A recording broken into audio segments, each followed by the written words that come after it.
Memang inilah kunci daripada kebangkitan suatu bangsa, ya, sinergi, kolaborasi, kerjasama, persatuan, kerukunan. Ini adalah rumus keberhasilan suatu bangsa. Ini adalah hasil dari sejarah. Hanya negara yang elitnya bisa rukun dan bersatu, yang elitnya bisa kerjasama, negara itu akan bangkit. Karena you are on the right track. Kalau Gubernur BI, kalau para pengendali perbankan Indonesia memiliki semangat seperti ini, artinya semangat cinta tanah air. Karena kalau ada kesadaran sinergi dan ada pemahaman bahwa stabilitas yang akan memungkinkan transformasi suatu bangsa, berarti kita berada dalam kondisi yang kuat. Karena apa? Karena memang bangsa kita, negara kita, Indonesia, memang diberi suatu karunia. Saya ulangi, bukan satu, diberi karunia yang terus menerus, yang luar biasa. Saya baru saja pulang dari suatu lawatan cukup lama dan cukup intensif, 16 hari. Kalau dipotong perjalanan bisa dikatakan total perjalanan ya mungkin 48 jam lebih. Dan saya hadir untuk pertama kali dalam KTT APEC, menemui pelaku-pelaku ekonomi, pemimpin-pemimpin ekonomi Asia Pasifik, tapi hadir juga banyak undangan dari tempat lain, hadir juga pelaku-pelaku ekonomi dari kawasan lain, kemudian di G20, tapi hadir juga selain negara G20, begitu banyak negara-negara lain. Saya jumpa di situ juga pimpinan Bank Dunia dan pimpinan blok-blok ekonomi. Hampir seluruh konsensus melihat bahwa memang Indonesia dalam posisi yang sungguh sangat menguntungkan. Dari segi sumber daya, kita memiliki hampir semua elemen yang diperlukan untuk sebuah negara maju. Hampir semua elemen, mineral, tanaman, kekayaan laut yang dibutuhkan untuk Indonesia menjadi negara yang maju. Dan hampir sudah menjadi konsensus pakar-pakar ekonomi dan pakar-pakar geopolitik dunia bahwa Indonesia memang menjelang 2045 akan menjadi negara yang maju. Bahkan disebut negara keempat, kelima, ketujuh dunia.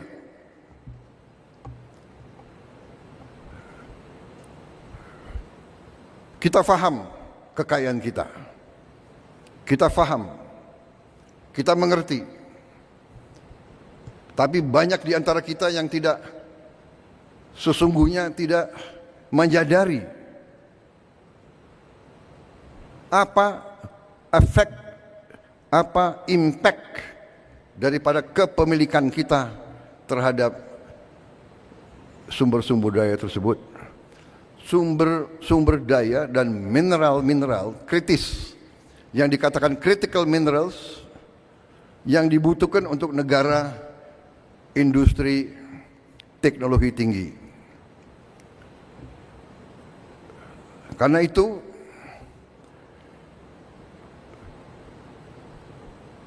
pelaku-pelaku perbankan, terutama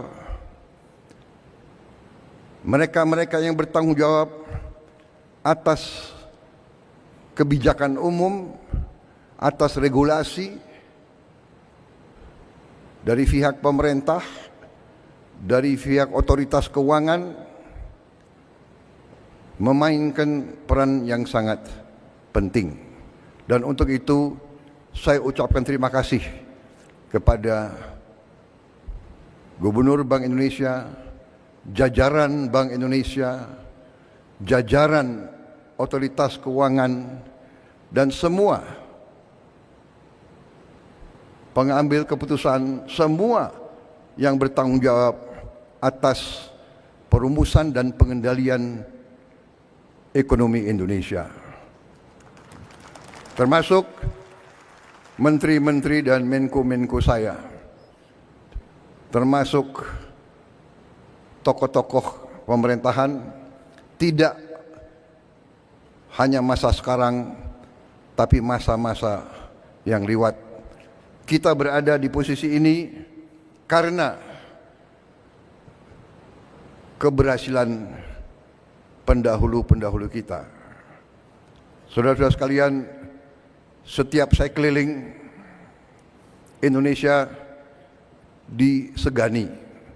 Jadi saya memang menikmati mungkin usaha kerja keras pemerintah-pemerintah yang sebelumnya. Karena saya hadir di KTT tersebut kurang 1 bulan berkuasa, kurang 1 bulan menjabat, saya sudah dihormati. Bukan Prabowo yang dihormati, Indonesia yang dihormati. Dan dalam forum ekonomi tersebut, kenapa Indonesia dihormati? Indonesia dihormati karena ekonomi Indonesia dianggap berhasil dengan sangat cemerlang. Jadi saudara-saudara, benar, ini serius. Saya tuh merasa sampai karena mereka begitu melihat ke Indonesia, negara-negara Amerika Latin, negara-negara Afrika, semua sekarang minta diundang ke Indonesia. Bulan Januari, Presiden Angola minta ke Indonesia. Bulan Februari, Presiden Kongo, Democratic Republic of Congo, Felix Tshisekedi, temannya Pak Luhut, minta ke sini. Begitu Pak, pemimpin Tanzania, dan yang saya sudah ketemu waktu di Brazil. Apa poin saya? Poin saya adalah kita harus bersyukur bahwa pengendalian ekonomi kita harus diakui selama ini cukup prudent, cukup bijak, cukup tertib, dan cukup aman. Saudara-saudara sekalian, kita perlu bangga, negara kita negara developing, negara yang sedang membangun. Jumlah penduduk keempat terbesar di dunia, luas wilayah sangat luas, dengan segala macam masalah, suku-suku yang berbeda-beda, agama yang berbeda-beda, masalah yang berbeda-beda, kita dapat membawa bangsa kita sampai ke sekarang. Inflasi yang sangat rendah, pertumbuhan di atas rata-rata dunia. Saya bangga kenapa? Tiap saya keliling, sejak saya Menteri Pertahanan, kita disegani kenapa? Negara sebesar kita, negara yang sedang membangun, kita terkenal tidak pernah default. Banyak negara yang seperti kita, defaultnya ada yang 5 kali, 10 kali, ada yang 13 kali default. Negara yang termasuk industri yang maju, teknologi yang maju, inflasinya pun di atas 60%. Ketidakstabilan ekonomi di banyak negara-negara itu membuat situasi kita, situasi yang patut kita syukuri, bukan untuk kita euforia, bukan untuk kita lengah, justru untuk kita semakin hati-hati. Indonesia berada dalam posisi yang perlu kita jaga bersama, karena kondisi geopolitik dunia sedang dalam keadaan yang cukup peka dan cukup bisa dikatakan penuh ketidakpastian. Tapi kalau kita lihat perkembangan akhir-akhir ini, memang ada peningkatan ketegangan di Ukraina, tetapi banyak pengamat, banyak pemikir menilai bahwa dengan pemilihan Presiden Amerika yang baru, kemungkinan bisa terjadi terobosan-terobosan yang positif. Di Timur Tengah pun, dengan adanya gencatan senjata di Lebanon, membawa ke arah yang lebih positif. Kita berharap akan ada terobosan-terobosan juga di Gaza. Situasi penuh ketidakpastian ini mengharuskan kita untuk selalu waspada, selalu hati-hati.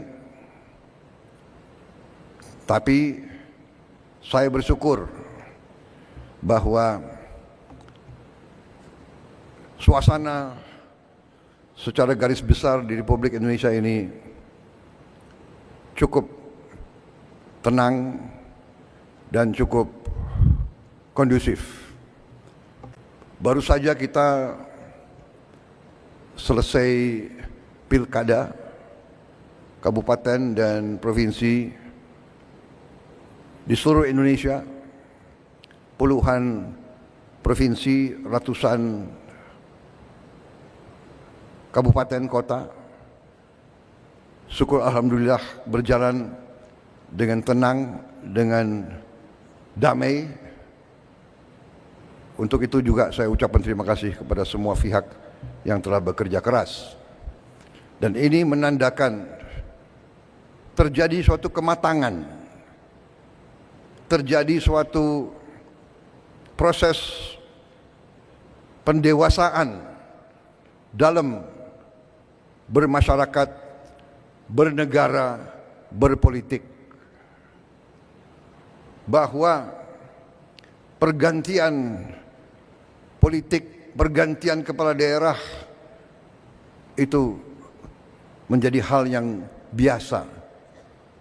Bahwa kita bisa ganti pemimpin dengan damai melalui kotak suara. Walaupun mungkin kita belum puas harus kita perbaiki, benar. Tetapi terjadi menurut pendapat saya dan keyakinan saya suatu proses pendewasaan. Yang menang biasa-biasa saja, jangan euforia. Yang kalah biasa-biasa saja. Yang penting kalau menang bekerja untuk seluruhnya, kalau kalah mendukung yang menang untuk seluruhnya, untuk seluruh rakyat Indonesia. Saya kira itu pesan yang ingin saya sampaikan kepada masyarakat keuangan. Anda memainkan peran yang penting. Anda mengelola uang rakyat Indonesia. Kita harus jaga uang rakyat. Kita harus bijak. Kita harus bertanggung jawab. Karena ini adalah darah dan keringat rakyat Indonesia. Darah dan keringat ratusan juta rakyat Indonesia yang bekerja sangat keras. Dan kita di ibu kota ini sekarang, di tempat yang baik ini sekarang, kita adalah penerima amanah. Kita adalah penerima mandat. Semua kami di bidang politik adalah penerima mandat politik. Saudara-saudara di lembaga-lembaga keuangan adalah penerima mandat perekonomian. Saudara-saudara memegang kekayaan rakyat Indonesia. Saudara-saudara diberi kepercayaan, trust, credibility. Itu adalah di pundak saudara-saudara. Tugas dan tanggung jawab saudara tidak ringan. Saudara-saudara sekalian, keuangan adalah bagian yang sangat vital daripada kedaulatan dan kemerdekaan suatu bangsa. Saya ingat ada seorang pemimpin politik yang pernah mengatakan, kalau Anda mau menghancurkan suatu negara, hancurkanlah pertama mata uangnya. Jadi, saudara-saudara, Gubernur BI, Menteri Keuangan, Ketua OJK, semua pelaku keuangan, tugas dan tanggung jawab saudara tidak ringan. Kalau pakai ilmu tentara, mungkin saudara-saudara adalah jenderal-jenderal bintang 4. Kedaulatan dan kemerdekaan bangsa Indonesia, saudara berada di garis paling depan. Saya ingat itu, dan itu memang kita waspadai. Saudara-saudara sekalian, fundamental kita kuat. Sumber-sumber daya kita kuat. Kekayaan kita kuat. Kekayaan kita banyak. Masalahnya bagi bangsa yang kekayaannya banyak, elitnya suka lengah. Itu dikatakan, ya, the curse of a resource-rich nation. Ada curse. A resource-rich nation sometimes cannot take care and protect their resources. Kemudian terjadi sikap complacent, sikap puas diri, sikap lengah. Dengan kelengahan, dengan ketidakwaspadaan, terjadi kebocoran-kebocoran yang tidak perlu terjadi. Saudara-saudara sekalian, saya kira secara garis besar itu yang ingin saya sampaikan. Tugas Gubernur BI, seluruh jajaran BI tidak ringan. Tugas menteri-menteri di bidang ekonomi tidak ringan. Tugas otoritas keuangan tidak ringan. Rakyat, nasib rakyat ratusan juta ada di pundak saudara-saudara. Ada dalam kebijakan, ada dalam keputusan saudara-saudara. Karena itu, sekali lagi saya terima kasih atas perjuangan saudara. Kita bersyukur sekian puluh tahun dengan segala kekecewaan kita, dengan segala kekurangan, dengan segala harapan kita yang lebih, kita bersyukur kita berada di posisi ini. Kita harus lebih tertib, harus lebih waspada, akan kita atur, akan kita kurangi hal yang tidak benar. Ya, kita harus bertekad menciptakan pemerintah yang bersih. Karena di mana-mana pemerintah bersih, clean government, clean governance, itu yang menjamin kemakmuran. Clean government, pemerintah bersih, pemerintah efisien yang bisa nanti terus menjaga dan mengelola kekayaan negara. Saudara-saudara adalah benteng terdepan. Atas nama pemerintah Indonesia, saya ucapkan terima kasih kepada semua pelaku-pelaku keuangan. Jagalah kepercayaan rakyat, berbuatlah yang terbaik, berfikirlah yang terbaik untuk keselamatan dan kebaikan masa depan bangsa Indonesia. Memang sengaja arahan-arahan saya sudah disiapkan pointers, sekian persen ini, sekian persen itu. Saya kira saudara lebih mengerti hal-hal seperti itu. Saya menyampaikan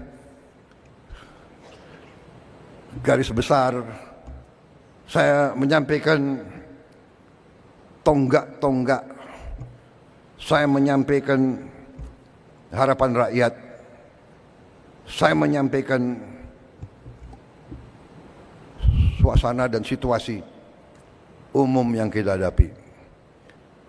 Saya percaya saudara akan menjaga kepercayaan itu. Saya percaya di hatimu semua, di hati semua pelaku, di hati semua pengambil keputusan, di hati tadi saya katakan panglima di bidang ekonomi. Saya percaya dan yakin di dalam hatimu merah putih, di dalam hatimu cinta tanah air.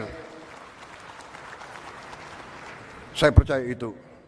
Mari kita bersama sinergi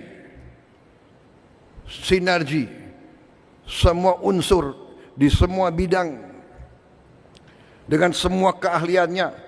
Kita harus bekerja sebagai satu kesatuan. Bersama-sama kita akan berhasil. Saya yakin itu. Kita akan mencapai apa yang kita harapkan, apa yang kita cita-citakan. We can do it and we will do it. Dan saya percaya saudara-saudara, saya merasakan sekarang 1 bulan saya memimpin kabinet saya sekarang bekerja sebagai satu tim yang sangat luar biasa, sangat baik. 1 bulan, saya nggak tahu bulan-bulan yang akan datang. Tapi saya merasakan kompak. Saya merasakan ini kayak tim sepak bola. Semua bekerja. Sampai dikatakan bahwa dalam kabinet kita sekarang tidak ada hari merah. Kita bekerja setiap saat yang dibutuhkan. Saya kira itu dari saya. Selamat berjuang bangsa dan rakyat Indonesia. Percaya sama kalian, berbuatlah terbaik. Selamat berjuang. Selesai. Merdeka. Terima kasih. Wassalamualaikum warahmatullahi wabarakatuh. Shalom. Om Santi Santi Santi Om. Namo Buddhaya.